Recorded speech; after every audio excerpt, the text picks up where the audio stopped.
भारत के इतिहास का एक ऐसा सच जिसे बहुत कम लोग पूरी तरह जानते हैं। एक राजकुमार जिसके पास दुनिया की हर खुशी थी, लेकिन उसने एक ही रात में अपना महल, अपना परिवार और अपना भविष्य छोड़ दिया। आखिर क्यों? क्या उसने ऐसा कोई रहस्य देख लिया था जिसे दुनिया से छिपाया गया? और कैसे उसी एक फैसले ने बौद्ध धर्म को जन्म दिया जिसने आगे चलकर आधी दुनिया की सोच बदल दी? इस वीडियो में हम जानेंगे बौद्ध धर्म की असली शुरुआत कहानी के रूप में, ऐसे तथ्य और घटनाएं जिनसे इतिहास जीवंत हो उठेगा। इसलिए वीडियो को अंत तक जरूर देखिए, क्योंकि हर अध्याय पिछले से ज्यादा चौंकाने वाला होगा। भारत के इतिहास का एक ऐसा सच जिसे बहुत कम लोग पूरी तरह जानते हैं। एक राजकुमार जिसके पास दुनिया की हर खुशी थी, लेकिन उसने एक ही रात में अपना महल, अपना परिवार और अपना भविष्य छोड़ दिया। आखिर क्यों? क्या उसने ऐसा कोई रहस्य देख लिया था जिसने उसकी पूरी दुनिया बदल दी? और कैसे उसी एक फैसले ने बौद्ध धर्म को जन्म दिया जिसने आगे चलकर करोड़ों लोगों की सोच बदल दी? आइए इस रहस्य की शुरुआत करते हैं। लगभग 2600 वर्ष पहले उत्तर भारत की धरती पर एक ऐसा समय था जब राजाओं की शक्ति ही कानून थी। महलों में संगीत गूंजता था, लेकिन महलों के बाहर लोग दुख, बीमारी और संघर्ष से जूझ रहे थे। उसी समय कपिलवस्तु के एक भव्य महल में एक बालक का जन्म हुआ। उसका नाम रखा गया सिद्धार्थ। जन्म के कुछ ही दिनों बाद दूर दूर से विद्वान और ज्योतिषी राजमहल पहुंचे। उन्होंने उस बालक को देखा, कुछ देर तक मौन रहे, फिर बोले, ये बालक या तो पूरी पृथ्वी का सबसे महान सम्राट बनेगा, या ऐसा महापुरुष जिसका नाम हजारों वर्षों तक लिया जाएगा। ये सुनते ही राजा शुद्धोधन के मन में एक डर पैदा हो गया। अगर सिद्धार्थ सन्यासी बन गया तो राज्य का उत्तराधिकारी कौन होगा? उसी दिन राजा ने एक निर्णय लिया, मेरे पुत्र की आंखों के सामने कभी दुख नहीं आएगा। महल के चारों ओर खुशियों की एक कृत्रिम दुनिया बना दी गई। न कोई बीमार व्यक्ति, न कोई बूढ़ा, न कोई मृत्यु का दृश्य। सिद्धार्थ को ऐसा जीवन दिया गया जहां लगता था कि दुनिया में केवल सुख ही सुख है। लेकिन क्या सच को हमेशा छिपाया जा सकता है? क्या कोई दीवार इंसान को जीवन की सच्चाई से हमेशा के लिए बचा सकती है? राजा नहीं जानते थे कि भाग्य का दरवाजा बंद नहीं किया जा सकता, और एक दिन महल का एक छोटा सा द्वार खुलेगा, जिसके बाद न केवल सिद्धार्थ का जीवन बदलेगा, बल्कि पूरी मानव सभ्यता का इतिहास बदल जाएगा। सिद्धार्थ अब युवा हो चुके थे। उनके पास वो सब कुछ था जिसका सपना हर इंसान देखता है। विशाल महल, असीम धन, राजसी सम्मान और एक सुंदर परिवार। राजा शुद्धोधन को विश्वास था कि अब भविष्यवाणी कभी सच नहीं होगी। लेकिन कभी कभी एक छोटी सी इच्छा इतिहास का सबसे बड़ा मोड़ बन जाती है। एक सुबह सिद्धार्थ ने अपने सारथी छन्ना से कहा, मैं महल के बाहर की दुनिया देखना चाहता हूं। यह सुनते ही पूरे राजमहल में हलचल मच गई। राजा ने आदेश दिया, जिस रास्ते से राजकुमार गुजरेंगे वहां कोई बूढ़ा, बीमार या दुखी व्यक्ति दिखाई नहीं देना चाहिए। सैनिकों ने रास्ता साफ कर दिया। लेकिन जीवन कभी किसी राजा के आदेश से नहीं चलता। रथ धीरे धीरे आगे बढ़ रहा था। तभी सिद्धार्थ की नजर एक ऐसे व्यक्ति पर पड़ी जिसका शरीर झुका हुआ था, चेहरे पर झुर्रियां, कांपते हाथ, कमजोर कदम। सिद्धार्थ ने पहले ऐसा दृश्य कभी नहीं देखा था। उन्होंने घबराकर पूछा, छन्ना, ये व्यक्ति ऐसा क्यों है? छन्ना कुछ क्षण चुप रहा, फिर बोला, राजकुमार, ये बुढ़ापा है। समय के साथ हर इंसान ऐसा ही होता है। सिद्धार्थ स्तब्ध रह गए। उन्होंने फिर पूछा, क्या मैं भी? बुढ़ापा। उसके बाद सिद्धार्थ का मन बेचैन रहने लगा। उन्हें अब महल की चमक फीकी लगने लगी। लेकिन नियति अभी उन्हें और भी बड़े सत्य दिखाने वाली थी। अगले ही दिन उन्होंने फिर बाहर जाने की इच्छा जताई। रथ आगे बढ़ा। अचानक सड़क के किनारे एक आदमी दर्द से तड़प रहा था। उसका शरीर बुखार से कांप रहा था। लोग उसे छूने से भी डर रहे थे। सिद्धार्थ घबरा गए। उन्होंने पूछा, छन्ना, इसे क्या हुआ है? छन्ना बोला, राजकुमार, ये बीमारी है। जब बीमारी आती है तो राजा और गरीब में कोई अंतर नहीं रहता। सिद्धार्थ का हृदय कांप उठा। उन्होंने धीरे से कहा, क्या कोई भी बीमार हो सकता है? छन्ना ने उत्तर दिया, हाँ, कोई भी। कुछ देर बाद रथ एक और रास्ते से गुजरा। इस बार 4 लोग एक अर्थी उठाए चले जा रहे थे। पीछे परिवार के लोग रो रहे थे। सिद्धार्थ ने ऐसा दृश्य पहले कभी नहीं देखा था। उन्होंने पूछा, ये क्या हो रहा है? छन्ना की आंखें झुक गईं। राजकुमार, ये मृत्यु है। जिसने जन्म लिया है उसे एक दिन इस संसार से जाना ही पड़ता है। ये सुनकर सिद्धार्थ बिल्कुल मौन हो गए। उनके मन में एक ही प्रश्न गूंजने लगा, यदि अंत सबका यही है तो धन, महल, सत्ता और वैभव का क्या अर्थ है? तभी कुछ दूर एक साधु दिखाई दिया। चेहरे पर अद्भुत शांति, आंखों में संतोष। न धन न महल, फिर भी वो सबसे अधिक शांत दिखाई दे रहा था। सिद्धार्थ ने पूछा, यह कौन है? छन्ना मुस्कुराया, राजकुमार, ये एक साधु है जिसने सत्य की खोज के लिए संसार का मोह छोड़ दिया है।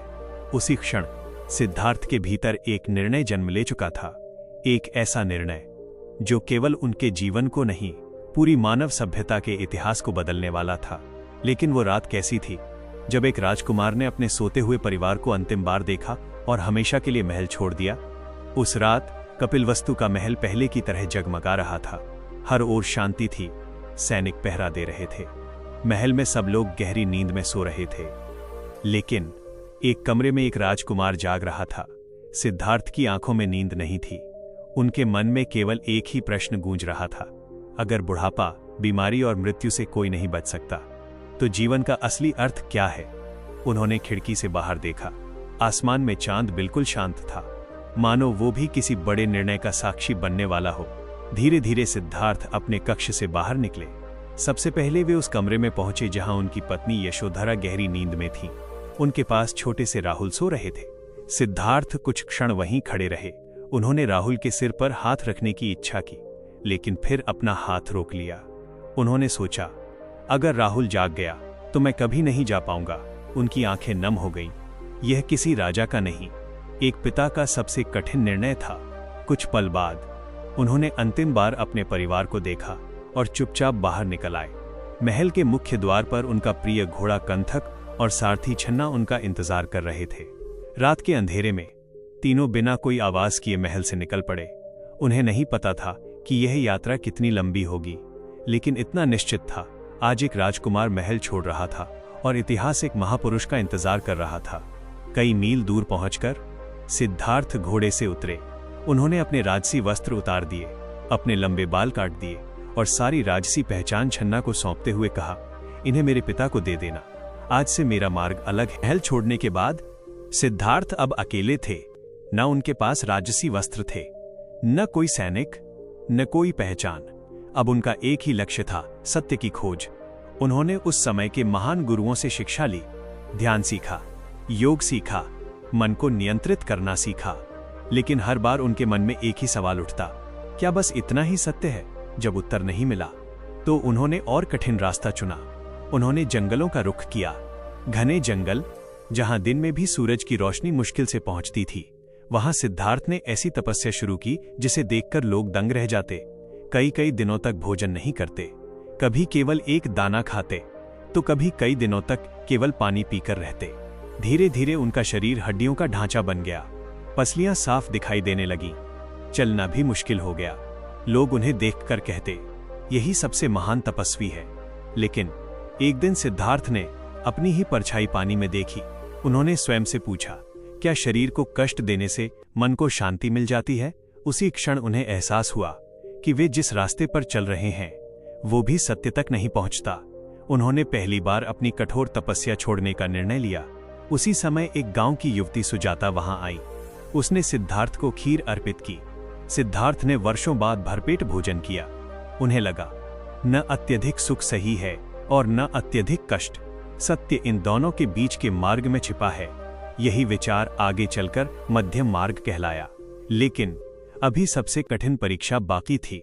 एक ऐसी रात जब सिद्धार्थ का सामना किसी इंसान से नहीं बल्कि अपने ही मन के सबसे बड़े शत्रु से होने वाला था।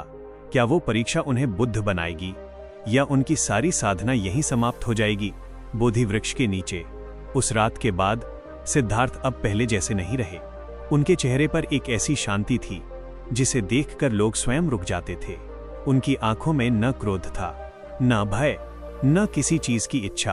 अब लोग उन्हें सिद्धार्थ नहीं, बुद्ध कहने लगे, जिसका अर्थ है जो पूर्ण रूप से जाग चुका हो। लेकिन अब एक नया प्रश्न उनके सामने था, क्या ये ज्ञान केवल मेरे लिए है या पूरी मानवता के लिए?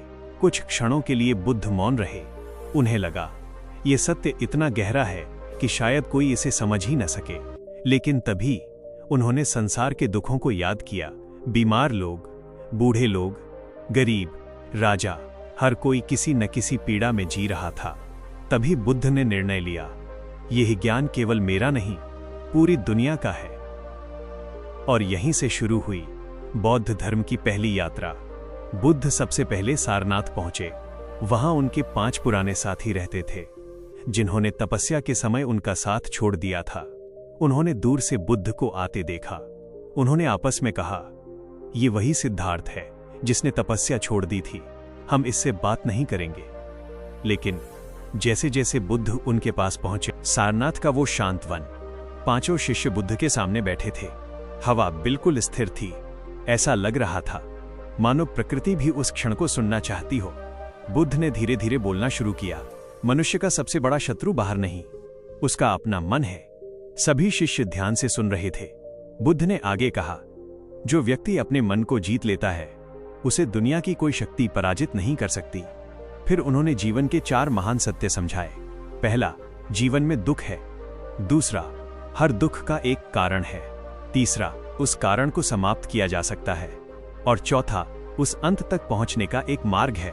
फिर बुद्ध ने उस मार्ग का परिचय दिया। उन्होंने कहा, इसे अष्टांगिक मार्ग कहते हैं।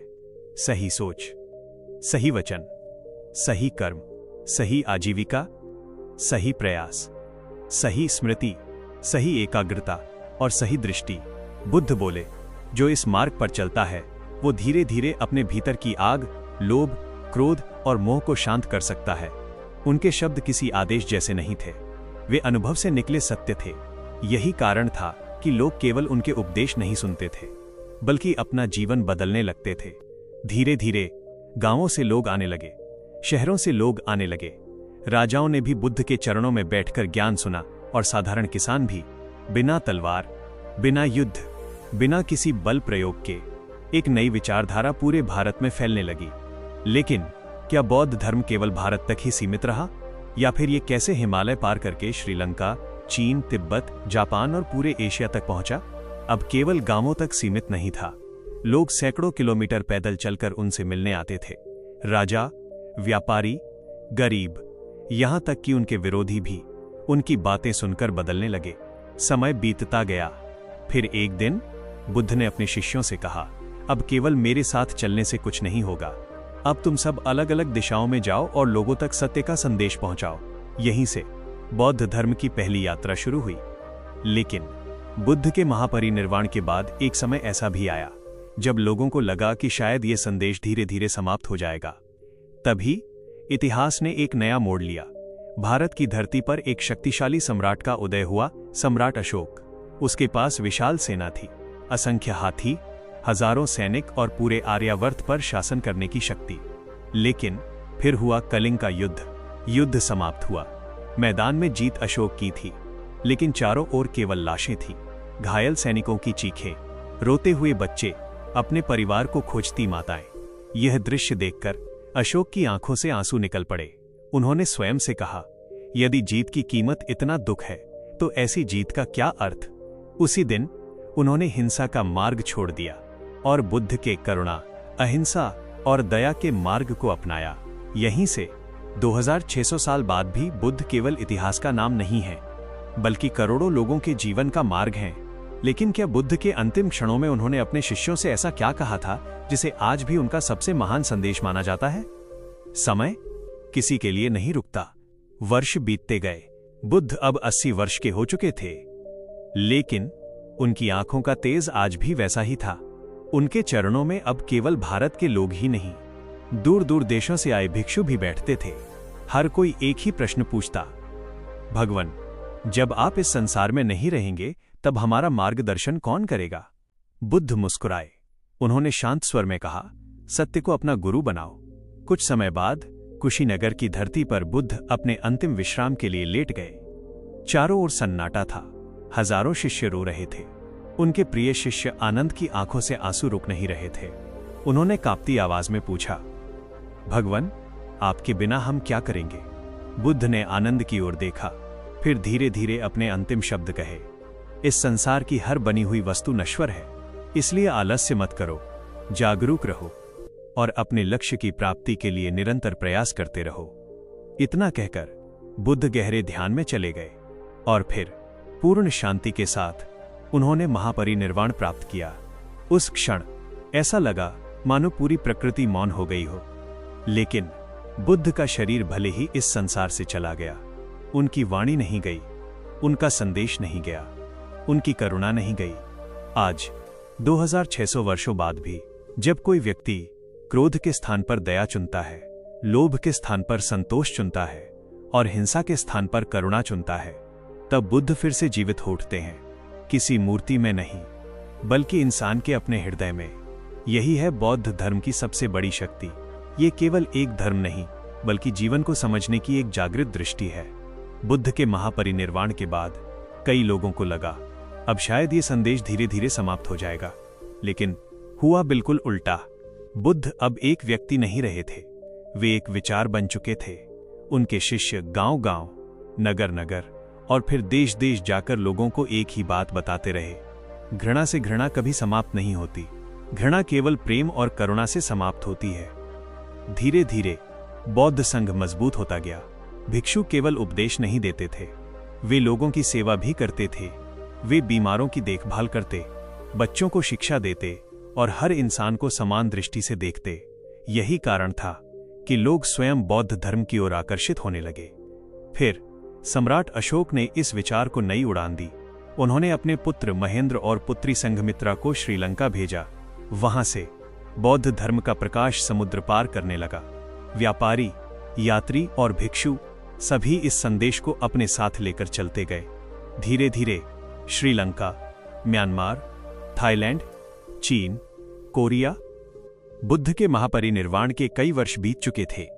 उनकी वाणी, उनकी करुणा और उनके उपदेश अब लाखों लोगों के जीवन का हिस्सा बन चुके थे। लेकिन एक सवाल बार बार उठने लगा, अगर बुद्ध ने कभी खुद को भगवान नहीं कहा तो आज लोग उनकी पूजा क्यों करते हैं? इस प्रश्न का उत्तर इतिहास में छिपा है।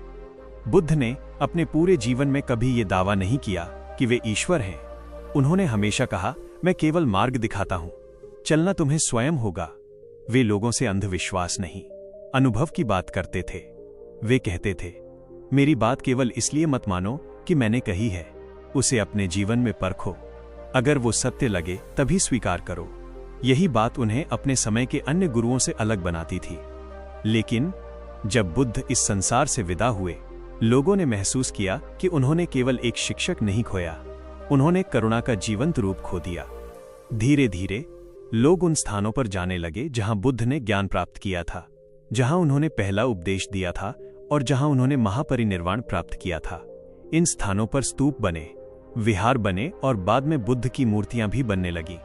ये पूजा किसी डर की वजह से नहीं बल्कि गहरे सम्मान और कृतज्ञता की भावना से शुरू हुई, क्योंकि बुद्ध ने लोगों को चमत्कारों का नहीं, अपने मन को समझने का मार्ग दिया था। यही कारण है कि आज भी करोड़ों लोग बुद्ध के सामने सिर झुकाते हैं, किसी वरदान की आशा में नहीं बल्कि अपने भीतर शांति, करुणा और जागरूकता जगाने की प्रेरणा पाने के लिए। लेकिन क्या बुद्ध की शिक्षाएं आज के आधुनिक जीवन में भी उतनी ही उपयोगी हैं जितनी 2600 साल पहले थीं? 2600 साल बीत चुके हैं। राजा बदल गए, साम्राज्य मिट गए, सभ्यताएं बदल गईं, लेकिन इंसान का मन आज भी वैसा ही है। आज भी लोग धन के पीछे भाग रहे हैं, सफलता के लिए संघर्ष कर रहे हैं। चिंता, तनाव, ईर्ष्या, क्रोध और अकेलापन आज भी इंसान के सबसे बड़े शत्रु हैं। यही कारण है कि बुद्ध की शिक्षाएं आज पहले से भी अधिक प्रासंगिक लगती हैं। कल्पना कीजिए, अगर कोई आपका अपमान करे और आप उसी समय क्रोध में उत्तर दे दें, तो आग और बढ़ेगी। लेकिन अगर उसी क्षण आप अपने मन को देख लें, एक पल रुक जाएं, तो वही क्रोध शांत हो सकता है। बुद्ध ने कहा था, दूसरों को हराने से बड़ी जीत स्वयं पर विजय पाना है।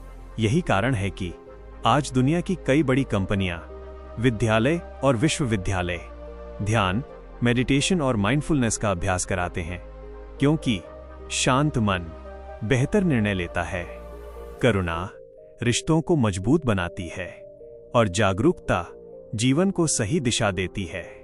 बुद्ध ने कभी ये नहीं कहा कि जीवन में कठिनाइयां नहीं आएंगी। उन्होंने केवल इतना सिखाया, दुख आएगा। कल्पना कीजिए, अगर आज इसी क्षण भगवान बुद्ध हमारे सामने आ जाएं, तो क्या वे हमसे धन छोड़ने को कहते?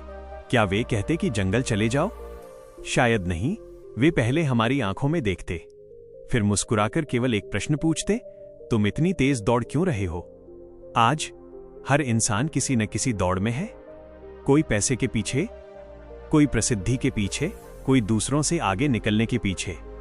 लेकिन इस दौड़ में सबसे पीछे कौन छूट गया? हमारा अपना मन। बुद्ध शायद कहते, दुनिया को बदलने से पहले अपने मन को देखो।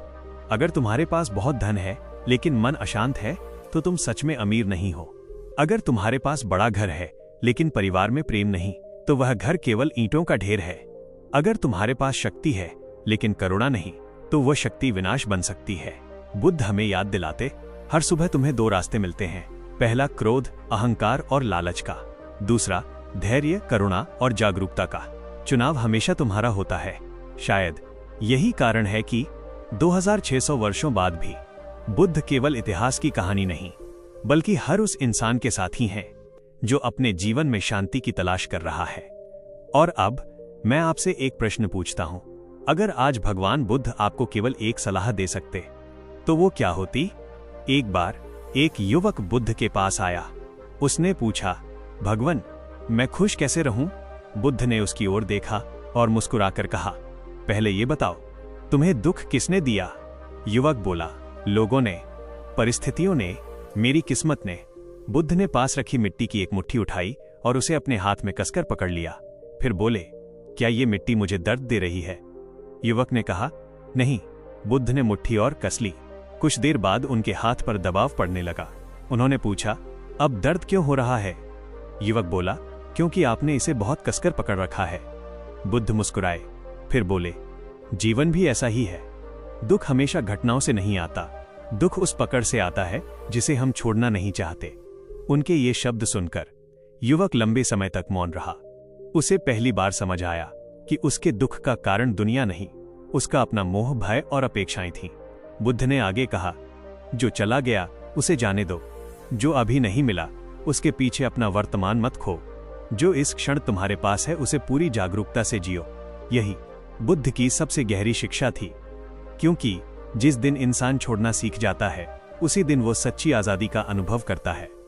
लेकिन क्या सचमुच केवल मन को बदलकर इंसान अपना भाग्य बदल सकता है? समय बीत रहा था और बुद्ध के शिष्यों की संख्या लगातार बढ़ती जा रही थी। एक दिन एक युवा व्यापारी बुद्ध के पास पहुंचा। उसके चेहरे पर निराशा साफ दिखाई दे रही थी। उसने कहा, भगवान, मैं मेहनत करता हूं फिर भी असफल हो जाता हूं। क्या मेरा भाग्य ही खराब है? चारों ओर बैठे सभी लोग बुद्ध के उत्तर का इंतजार करने लगे। बुद्ध ने तुरंत कोई उत्तर नहीं दिया। उन्होंने पास पड़ी एक छोटी सी दीपक की लौ की ओर इशारा किया और पूछा, अगर इस दीपक को तेज हवा में रख दिया जाए तो क्या होगा? व्यापारी बोला, वो बुझ जाएगा। बुद्ध ने फिर पूछा, और यदि उसी दीपक को हवा से बचाकर रखा जाए? व्यापारी बोला, तब वो लंबे समय तक जलता रहेगा। बुद्ध मुस्कुराए, फिर बोले, दीपक की लौ तुम्हारा जीवन है, हवा परिस्थितियां हैं, लेकिन दीपक को कैसे संभालना है ये तुम्हारे हाथ में है।